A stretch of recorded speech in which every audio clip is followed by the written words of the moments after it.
Life में कभी भी अगर आप कुछ अचीव करना चाहते हो, अगर अपना लक्ष्य तक पहुंचना चाहते हो, तो कभी हार नहीं मानना चाहिए। अगर आप उस काम के लिए सीरियस हो तो आज एक छोटी सी कहानी आप सबके लिए। ये कहानी छोटी सी सैंडर्स के, जिसके 6 साल के एज में उसके पापा के डेथ हो गए थे और उसके बचपन जो था वो खास नहीं था। उसके पापा के डेथ हो जाने के बाद उसके माँ बाहर निकल के काम करने लगी। सुबह जाती थी और शाम को घर आते थे। उन्होंने एक टमाटर फैक्ट्री में काम करती थी और वो छोटी सी सैंडर्स जो है वो अपने भाई बहन के लिए खाना बनाते थे घर में, क्योंकि वही सबसे बड़े थे अपने भाई बहनों में। तो ऐसे ही चलते रहे। क्लास 7 तक उन्होंने अपना घर के पूरे जिम्मेदारी संभालने लगे। भाई बहन के लिए खाना बनाते थे, उनके देखभाल करते थे और खुद स्कूल भी जाते थे और पढ़ाई भी करते थे। ऐसे चलते रहे। लेकिन 7th क्लास के बाद जाहिर सी बात है, सब बड़े होने लगे, भाई बहन के जिम्मेदारी बढ़ने लगे, घर के काम बढ़ने लगे, तो मजबूरी में सैंडर्स को स्कूल ड्रॉप आउट करना पड़ा और उसके बाद वो एक मजदूरी का काम करने लगे खेती में। लेकिन वहाँ पैसे सही से नहीं मिल रहे थे, तो उसने वो काम छोड़ दिया। खेती में मजदूरी का सही से पैसे नहीं मिलने के कारण उसने हॉर्स पेंट करना शुरू किया, मतलब घोड़ा गाड़ी में रंग लगाना शुरू किया। ऐसे काम चलते रहे। 16th एज में उसने अपने जो डॉक्यूमेंट्स थे उसमें गड़बड़ी करके अपने एज छुपा के यूएस के आर्मी में दाखिला ले लिया और वहाँ काम करने लगे। लेकिन 1 साल के अंदर ही अंदर उसके जो गड़बड़ी थे वो पकड़ में आ गए और उसको वहाँ से निकल दिया गया। उसके बाद उसने रेलवे में मजदूरी का काम करना शुरू किया। वहाँ भी कुछ दिन काम करने लगे। उसके बाद एक मजदूर के साथ उसका झगड़ा हुआ और उसको वहाँ से निकल दिया गया। लेकिन बंदे ने हार नहीं माना। उसने सोचा कि लाइफ में अभी भी बहुत कुछ अचीव करना बाकी है और उसने एक इंस्टीट्यूट में लॉ के पढ़ाई करना शुरू कर दिया और उसने एडवोकेट भी बने और अपना लीगल करियर शुरू किया। लेकिन एक लीगल केस में फाइट थोड़ी ज़्यादा होने लगी और इसी के चक्कर में वो लीगल जो केस था वो भी चले गए और उसके जो लीगल करियर था वो भी तबाह हो गया। लेकिन सैंडर्स ने हार नहीं माना। उसने अपने होम टाउन अपने माँ के पास चले आए और माँ को आके बोला कि माँ, मुझे हार पे हार मिल रहा है लेकिन मैं हार नहीं मानूंगा।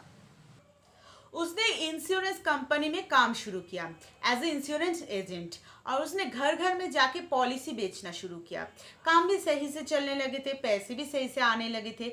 लेकिन उसने एक दिन एक ऑर्डर फॉलो नहीं किया और उसके बॉस जो था उसको काम से निकाल दिया। और उसके बाद सैंडर्स ने 1920 में नाव बनाने का काम शुरू किया, एक नाव बनाने का कंपनी शुरू किया।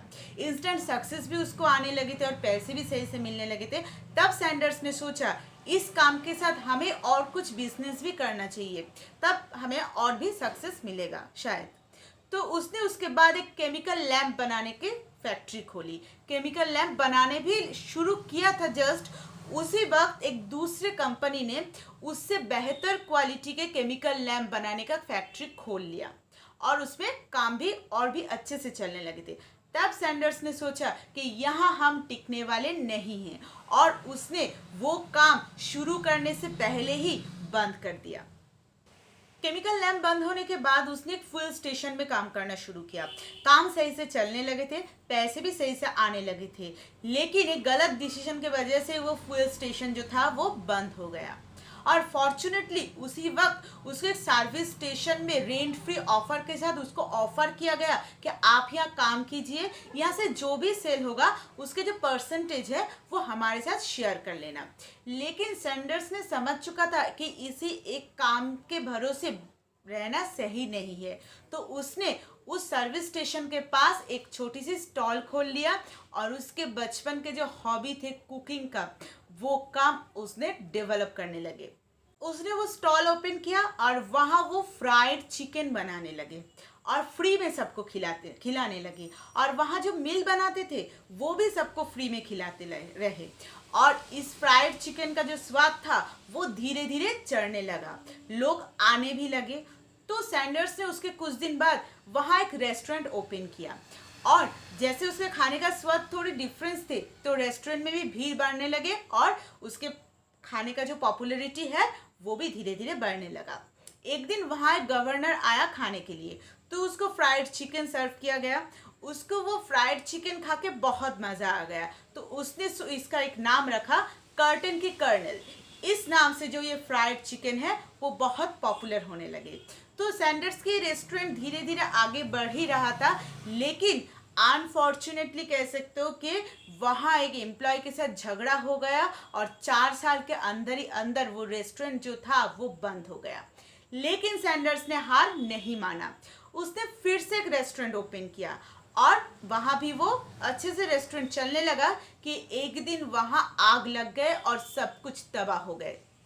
लेकिन सैंडर्स का जो फ्राइड चिकन था उसके स्वाद धीरे धीरे इतना चढ़ने लगा था कि लोगों में वो पॉपुलर होने लगे थे, तो उसके खाने का जो पॉपुलैरिटी था वो बढ़ने लगा था।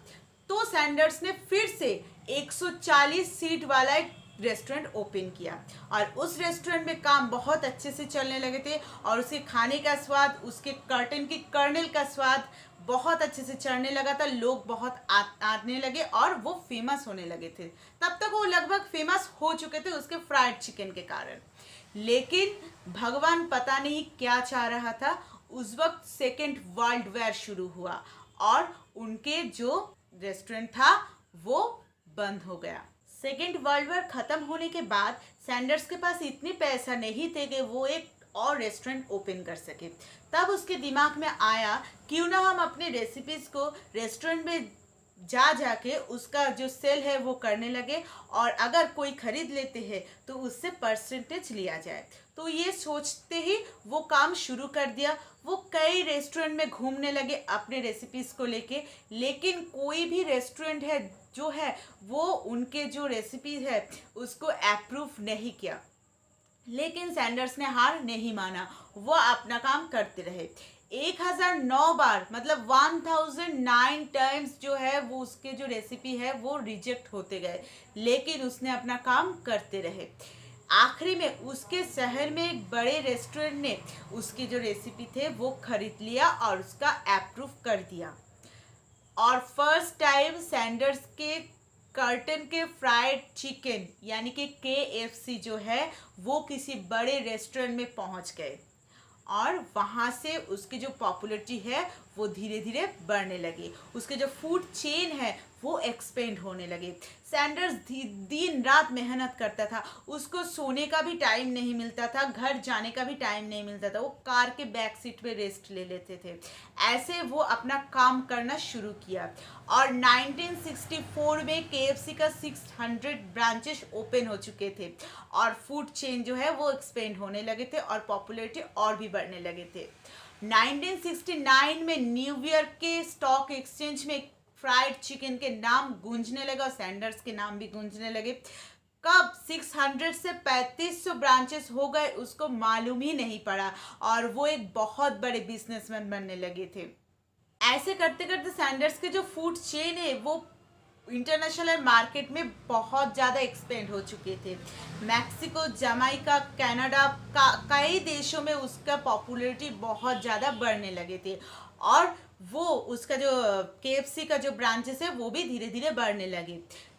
16 दिसंबर 1980 90 साल के एज में सैंडर्स ने आखिरी सांस लिया और तब तक KFC का 6000 ब्रांचेस ओपन हो चुके थे और कई देशों में ये पहुंच चुके थे। 2019 का डेटा बताते हैं कि वर्तमान में KFC का 24,000 आउटलेट है, यानी कि 24,000 आउटलेट्स है सैंडर्स के KFC का। और आप सब जो KFC में लोगो दिखते हो एक अंकल का, वही है कर्नल हर्नल डेविड सैंडर्स और उनके ये KFC जो है बहुत पॉपुलर है। आज तो हम सब जानते हैं कि KFC का फ्राइड चिकन कितना पॉपुलर है, आप सब ने खाए होंगे। इस कहानी से हम सबको क्या मैसेज मिलते हैं कि लाइफ में कभी हार नहीं मानना चाहिए। सैंडर्स ने अगर हार मान लेते उसके लाइफ भी एक आम आदमी के जैसे होते, मजदूरी करते, अपने भाई बहन के सब कुछ चलाते और ऐसे ही उसकी ज़िंदगी कट जाते। लेकिन नहीं, सैंडर्स ने हार नहीं माना। और अगर आप लाइफ में बार बार आपको हार मिल रहे हो तो ये कहानी आप बार बार सुनिए, आप अंदर से इंस्पायर्ड होंगे और कुछ नए करने की सोचोगे और अपना जो गोल है उसको क्रिएट करना और उसमें सक्सेस पाने की सोचोगे। लास्ट में हम यही बात बोल के ख़त्म करना चाहेंगे, हारोगे नहीं तो सीखोगे कैसे, और सीखोगे नहीं तो जीतोगे कैसे। आशा करती हूँ कि आज के वीडियो आप सबको बहुत अच्छे लगे होंगे और आप सब इंस्पायर्ड भी होंगे शायद। अगर इस वीडियो अच्छे लगे तो मेरे चैनल को सब्सक्राइब ज़रूर कर देना और लाइक कमेंट शेयर ज़रूर करना, क्योंकि आप सबके लाइक और कमेंट की हमें बहुत ज़रूरत है। सो नेक्स्ट वीडियोस में आप सबके साथ मुलाकात होते हैं और अपना ख्याल रखना, मस्त रहना, स्वस्थ रहना और ऑल टाइम मुस्कुराते रहना। जय हिंद, जय भारत।